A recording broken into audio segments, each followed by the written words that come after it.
Hey guys, welcome back to another RC update, and today we're looking at my Hobao Hyper MTE monster truck. This is the electric version, obviously.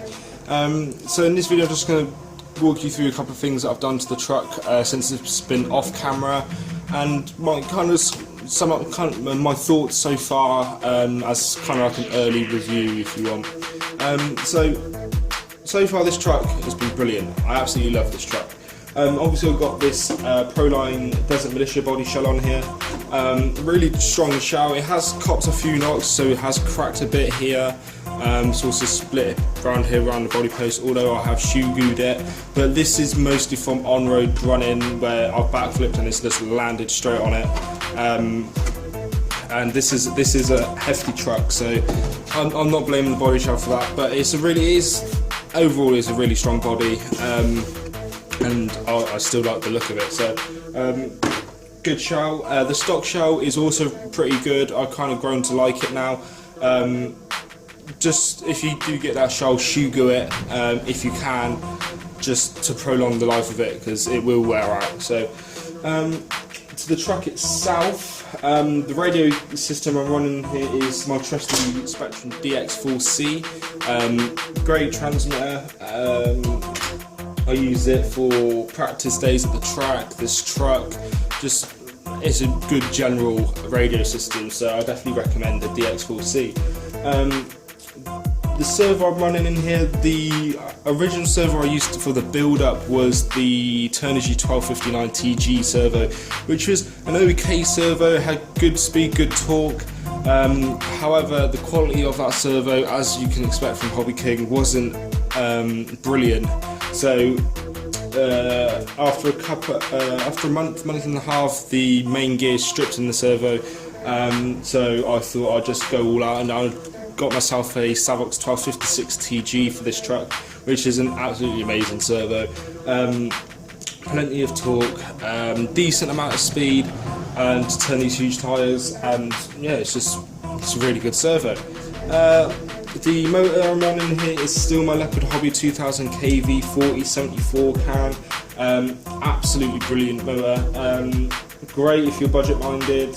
It's running a 22 pinion here on the stock spur, and it runs fine. 4S, after a full pack of running, the motor gets warm, but not hot, so that is absolutely brilliant. I get about 30 minutes to 40 minutes of run time with this truck using two 6000 mAh 2Ss, so brilliant. The ESC is also a brilliant ESC, the Hovering Quick Run 150 amp. Now in a previous video you saw this ESC actually wasn't in the truck. Basically what happened was, with the stock body shell, the rear bed of that body actually sits just above the ESC. So what happened was I did a backflip and it landed straight on the lid, and what I presume has happened is the body shell literally just rammed straight into the ESC and it damaged one of the capacitors. Therefore I turned it off, turned it on, and it just sparked and it smoked, which was no big deal. The ESC was still under warranty, so I sent it in and I got a brand new Quick Run 150 amp back. And now I'm using this body shell. I don't have to worry about the bed actually hitting the ESC. It's a tiny thing, just one of those things that happened by coincidence really. But yeah, the ESC is a brilliant ESC, same ESC that they use in the ready to run. The motor is also very similar, as it is the same KV rating. But yeah, absolutely, I'm really happy with the electronic setup I've gone for in this truck. The durability of this truck has been brilliant, really. I had to pause there because there's a couple of things that have actually gone wrong with this truck for me. So first of which is a really small thing, the rear wheelie bar. The wheelie bar is good design, don't get me wrong, but how they attach the wheel is they use a single screw on each side. Which is okay, but the screws undo themselves, so I've actually lost a screw. So what I've done at the moment is just used a longer screw and threaded it through, and it's just rolling on the actual insert for the original screw. So I'm probably going to purchase a new wheelie bar in the future, but that's just a really small thing, no big deal, still works fine. The main issue I've had with this truck was my rear diff, and again this is my fault, not the truck. Again, I was doing a backflip, I went for a double backflip and I landed with the throttle on. Now I probably would have got away with it if it was on grass or dirt, but I was on dry heated tarmac and it landed, the tyres hooked up and it just destroyed the rear diff internally. So the diff drive cup actually snapped and it actually cracked inside the diff housing, so the cup was actually sliding in and out of the diff case. So that is all me, but this truck actually shares a lot of components, drivetrain components anyway, with the Hyper 7, which is a very popular bashing buggy. So it's really easy to get parts the drivetrain. So I found diff cups for £5 off eBay. So it's really easy to fix. The drive shafts on the rear actually also copped a breakage, sorry, because the pin actually snapped during that incident. So at the moment I've gone back to the rear dog bones because obviously in one of my upgrade videos for this truck I actually used CVDs, but now it's gone back to dog bones. But there's absolutely nothing wrong with the dog bones in the first place. I'll probably buy CVDs later on down the line. What else have I done? I also did strip my original spur gear, which it's not a big deal. It was a thing I was expecting to happen. The stock spur gear on this truck is a weak point of the drivetrain. It's made of like very brittle metal. It's like pot iron or something. It's really brittle.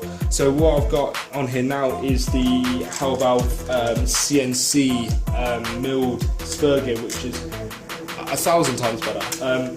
If you're getting this truck, I recommend to get the Cnc Spur Gear. It's like a £20 upgrade, but it will save you a lot of hassle. So you can kind of see it in there, just black. This gear here, absolutely brilliant. It's got pre-drilled holes in it for lighting it. It also helps with heat dissipation, which is also a bonus.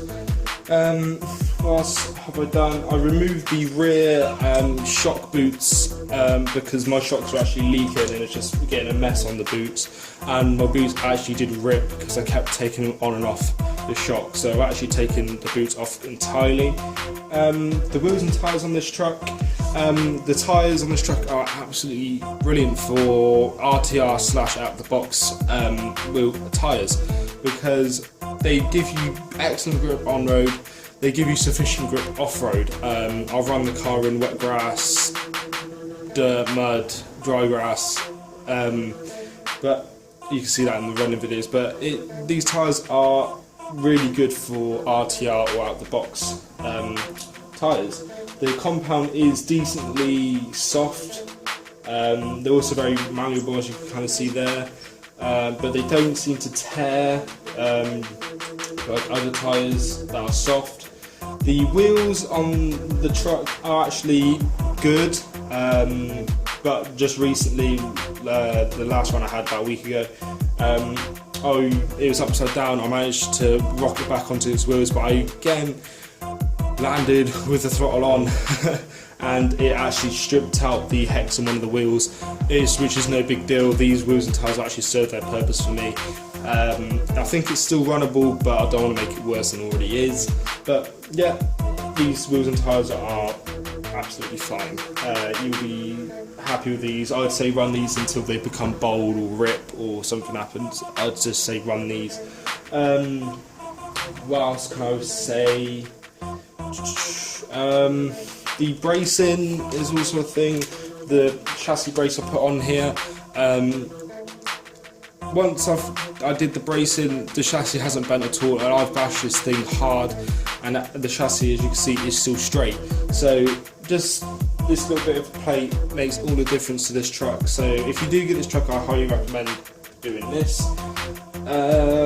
What else can I say? I know there's a couple of people mentioned about it having a poor turning radius. The turning radius on the truck is not the best, but it's not the worst either. It's it's okay. It will turn in a decent space. It's just the thing you've got to adjust your driving style to. Also, another thing to mention is people mention about the wheel wobble in this truck. Now, I have shimmed my caster box and stuff, and it has taken some of the slack out, but some of the slack is still there. So at a high speed, the truck still likes to shake about. But honestly, it's a bashing truck. You're not racing this thing, so having wheels with next to no play is to me, it's not a deal breaker because you're bashing it. Who's actually going to care? Obviously, it would be nice if there wasn't that much play, but it's not a huge deal really. So that's fine. The battery trays, they're alright. This one's a little bit finicky because of the ESC mounting position, but it's not impossible, so that's okay. The A-arms, absolutely solid as anything. The shock towers, the same. Body mounts haven't broke. Honestly, this is such a good truck. The only things that have broke is mostly because of me, and that's mostly coming down from backflips. So honestly, this truck is absolutely amazing. I love it. I've got some pretty good plans for this truck coming up, so you stay tuned for that. But yeah, that's pretty much it for me on this truck. Absolutely love this thing. And yeah, if you have any questions or comments and you want to ask me, go ahead and comment down below. I'll be happy to help you guys out. Make sure you've got replies enabled for your comments so I can actually reply to you. Some people still have their replies on, so people can't actually reply to them, which is a bit pointless. So yeah, leave your comments down below.